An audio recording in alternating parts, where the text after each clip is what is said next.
এবার বগুড়ায় 6 বছর বয়সী 2 শিশুকে ধর্ষণের অভিযোগ উঠেছে।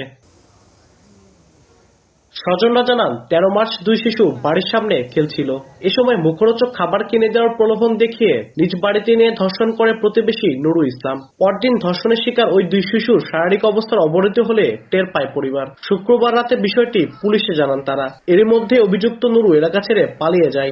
বাচ্চা দুটোর মধ্যে একটা বাচ্চার অবস্থা খারাপ, ওসি স্যার নিজে গিয়েছিল ওখানে। দুটো বাচ্চাকে ইনি নষ্ট করে ফেলে স্যার। এনার একটা সুষ্ঠু বিচার আমরা চাই। অভিযুক্তকে ধরতে অভিযান চলছে বলে জানিয়েছে পুলিশ। আমরা আসামি গ্রেপ্তারের চেষ্টায় আছি। ভিকটিম যেহেতু দুইটা, ওই আঙিনায় আমরা অভিযোগ নিয়েছি এবং তারই ধারাবাহিকতায় আমরা মামলাটি রেকর্ড করেছি। ধর্ষণের শিকার 2 শিশুকে পরীক্ষার জন্য শহীদ জিয়াউর রহমান মেডিকেল কলেজ হাসপাতালের ভিকটিম সাপোর্ট সেন্টারে ভর্তি করা হয়েছে। অভিযুক্ত 45 বছর বয়সী নুরু পেশায় দিনমজুর। আব্দুল আউয়াল, সময় সংবাদ, বগুড়া।